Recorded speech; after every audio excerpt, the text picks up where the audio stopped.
السلام علیکم ناظرین، ڈاکٹر دانش شیریل فوکس کے ساتھ حاضر ہے۔ سیاسی طور پر اس وقت صورتحال یہ ہے کہ میاں نواز شریف صاحب کی آمد کا اعلان ہو چکا ہے کہ وہ 15 اکتوبر تک پاکستان آئیں گے۔ اب یہ اعلان پہلے بھی ہوا تھا، ستمبر میں، اگست میں بھی ہوا تھا، اور اس طریقے سے یہ طول پکڑتا گیا۔ کچھ لوگ کہتے ہیں کہ نہیں، یہ ابھی نہیں آئیں گے، یہ مزید ڈیلے ہوگا، شاید دسمبر ہو یا اس سے بھی آگے چلا جائے۔ لیکن کچھ اس بات پہ بہت ہی اپنا اٹل ہیں کہ نہیں جی، 15 اکتوبر میں ہر صورت میں آئیں گے۔ بہرحال جب بھی وہ آئیں گے ان کو قانونی ان تمام چیزوں کو فیس کرنا پڑے گا، اور شاید ان کے آنے کی وجہ یہ ہے کہ ستمبر میں جو سہولت کاروں کا ایک بہت بڑا گروپ طاقت اختیار کے ساتھ عدالت میں بیٹھا تھا، اور جس نے نواز شریف صاحب کو آپ کے اس سسٹم سے نکالا تھا، حالانکہ وہ اس میں کوئی شک نہیں ہے کہ آپ نواز شریف کے کئی ان کی پالیسی سے اختلاف کریں، لیکن ان کو جس طریقے سے نکالا گیا اور جو تایات نااہلی دی گئی، وہ تایات نااہلی غیر آئینی، غیر قانونی تھی۔ ہم اب بھی کہتے ہیں، اب بھی سمجھتے ہیں۔ بہرحال ان کو قانون سے گزرنا ہے، آنا ہے۔ دوسری طرف پیپلز پارٹی بھی کے دو پوائنٹ آف ویو آ رہے ہیں۔ ایک طرف پیپلز پارٹی آصف علی زرداری کا پوائنٹ آف ویو ہے کہ الیکشن جلدی نہ ہو، مردم شماری ہو، حلقہ بندیاں ہوں، ڈیلے بھی ہو سکتا ہے، لیکن بلاول بھٹو کہتے ہیں کہ 90 دن کے اندر الیکشن ہو۔ تو ایک طرف یہ چیزیں سامنے آ رہی ہیں، لیکن ان چیزوں کے آنے سے، اور الیکشن کہ صدر الیکشن کا اعلان کرنے والے ہیں، اور الیکشن کمیشن کہتی ہے کہ صدر کا اختیار نہیں، ہم کریں گے، لیکن باتوں ہی باتوں میں کیئر ٹیکر کے وزیر اعظم کا بھی بات ہے کہ جی کوشش کریں گے کہ ہم 90 دن میں الیکشن کر لیں۔ اس پر پاکستان کے جو موجودہ حالات ہیں، اس وقت جو آرمی چیف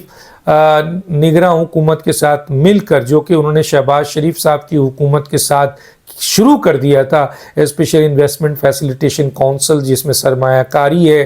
اور بڑی سرمایہ کاری ہے، $100 بلین کی۔ زراعت کو انہوں نے فوکس کیا ہے، معدنیات کو فوکس کیا ہے، آئی ٹی کو فوکس کیا ہے، اور ایک دو اور شعبے کو جہاں بڑی بھاری انویسٹمنٹ ہو رہی ہے، اور جس کا نتیجہ یہ ہوگا کہ سبز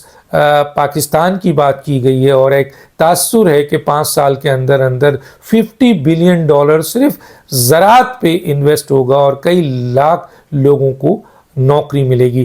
اس کی طرف معدنیات کے حوالے سے بھی ان کی بڑی بات ہو گئی ہے، اور اس سلسلے میں بھی سرمایہ کار معدنیات کے اوپر انویسٹ کرنے کے لیے آ رہے ہیں، اور یہ آپ کے اسپیشل انویسٹمنٹ فیسیلیٹیشن کونسلز کا ہی اثر ہے، جس میں انہیں اندازہ ہو رہا ہے کہ یہاں سے اب ان کو کوئی رکاوٹ نہیں ہوگی، کوئی بھتے بازی نہیں ہوگی، کوئی اللیگل ایکشن نہیں ہوگا، کوئی غیر قانونی طور پر ان کو پریشان نہیں کرے گا۔ تو باہر کے سرمایہ کار بھی آ رہے ہیں۔ پاکستان کے بزنس مین کا بھی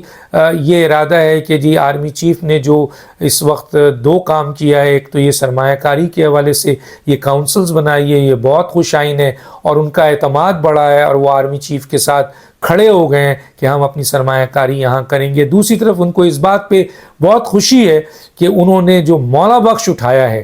اور کریک ڈاؤن کیا ہے، جس سے ڈالر نہ صرف رکا ہے بلکہ انٹر بینک سے نیچے آ گیا ہے اوپن میں، اور کوئی آج ڈالر لینے کو تیار نہیں ہے پاکستان میں، اور ساری ہنڈی اور ان کے اوپر کریک ڈاؤن ہو گیا ہے، اور جو اسمگلنگ ہو رہی تھی پشاور میں وہ سب رک گئی ہے۔ اسی طرح کرپٹ لوگ جو کہ اس وقت مافیاز ہیں، لینڈ مافیا ہے، بجلی چور مافیاز ہیں، ٹینکر مافیاز ہیں، پانی مافیاز ہیں، بہت سارے مافیاز ہیں، ان کی لسٹیں تیار ہو رہی ہیں، ان کے خلاف کارروائی شروع ہو گئی ہے۔ بہت سے لوگ ملک سے فرار ہو گئے، اور بہت سے لوگ جو ہیں وہ ڈمپ ہو گئے، پیچھے ہٹ گئے۔ ڈالر ہو یا ذخیرہ اندوز چینی والے یا گندم والے، وہ سب اس وقت جو ذخیرہ اندوز ہیں ان کے لیے پریشانی اور مصیبت آ چکی ہے۔ تو ایسا ڈنڈا چل رہا ہے کہ اس وقت عوام، مزدور، کسان، طالب علم اور بزنس کی ریڑھ کی ہڈی یعنی بزنس مین، سب کا اعتماد آرمی چیف پہ اس وقت بہت تیزی سے ڈیولپ ہو رہا ہے، بلڈ ہو رہا ہے کہ جناب آرمی چیف ان کو اس مشکل حالات سے نکالیں گے، اور جو ڈالر آسمان پہ جا رہا تھا اب یہ 240 250 پہ آ کے رکے گا، جو اس کی ایکچول جگہ ہے۔ اور یہ سب کاوش آرمی چیف کی اور ان کی پوری ٹیم کی جو اس وقت سختی سے مانیٹر کر رہے ہیں اور ایکشن لے رہے ہیں اور کوئی کمپرومائز نہیں کر رہے ہیں کہ اس کا تعلق کسی سیاسی جماعت سے ہے، بیوروکریسی سے ہے۔ ایون انٹیریئر منسٹر جو ہیں سرفراز بگٹی نے پریس کانفرنس کرتے ہوئے یہ کہا کہ اگر آرمی کے اندر بھی کوئی آدمی کرپٹ ہے اور غلط کام کر رہا ہے تو اس کا احتساب بھی ہوگا، اسے نہیں چھوڑیں گے۔ تو جب وہاں بھی نہیں چھوڑا جا رہا ہے تو یہاں کے حالات جو ہیں وہ یہ ہیں کہ آرمی چیف اور نگراں جو حکومت ہے وہ مل کر اس وقت ایک طرف کریک ڈاؤنز کر رہی ہے، ایک طرف مانیٹر کر رہی ہے، ایک طرف کرپٹ لوگوں کی لسٹیں تیار کر رہی ہے۔ دیکھیں ڈالر کی اسکیننگ بھی شروع ہو گئی ہے، ایون جہاں ڈالرز رکھے ہیں اور جو انفارمیشن ہے، اور ابھی جو لسٹ نکلی تھی صرف آپ کے ایران کے تیل کو یہاں لاتے تھے، اس میں 29 سے 32 سیاستدان شامل تھے اور 95 سرکاری اور بیوروکریسی اور مافیاز۔ تو یہ صرف ان کی وجہ سے اب وہ تیل آنا رکا ہے، جس سے پاکستان کو سالانہ 80 ارب کا جو نقصان تھا وہ محفوظ ہوا ہے۔ اسی طریقے سے ڈالر نیچے آیا، اسی طریقے سے چینی اور گندم جو ذخیرہ تھے وہ اب مارکیٹ میں آنا شروع ہوئے ہیں۔ اور ایک طرف یہ ہے کہ جی کرپٹ لوگوں کی لسٹ بن رہی ہے جن کے لیے آئندہ سوائے احتساب کے اور کچھ نہیں ہے۔ تو بہت سارے ان تمام لوگوں کا اعتماد یہ ہے کہ آرمی چیف اس کو پایہ تکمیل تک پہنچائیں، اور اس پایہ تکمیل تک پہنچانے کے لیے آرمی چیف کو اور نگراں حکومت کو ٹائم چاہیے۔ چنانچہ ابھی ہمیں فوری الیکشن نہیں چاہیے، کیونکہ سیاسی جماعتوں پہ کسی بھی اب عوام کو، بزنس مین کو، مزدور کو، کسان کو اگر معلوم کریں،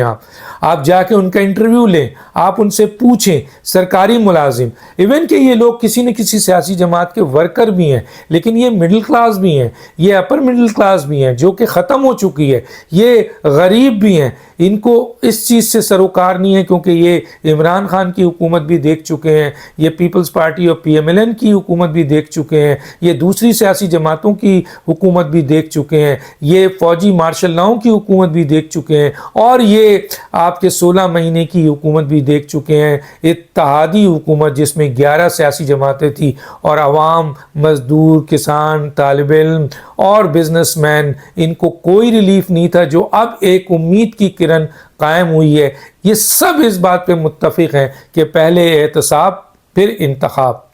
اور ضرور انتخاب ہونا چاہیے، لیکن آرمی چیف اپنی پوری ٹیم کے ساتھ پہلے ان سرمایہ کاروں کو جو اعتماد بحال ہو چکا ہے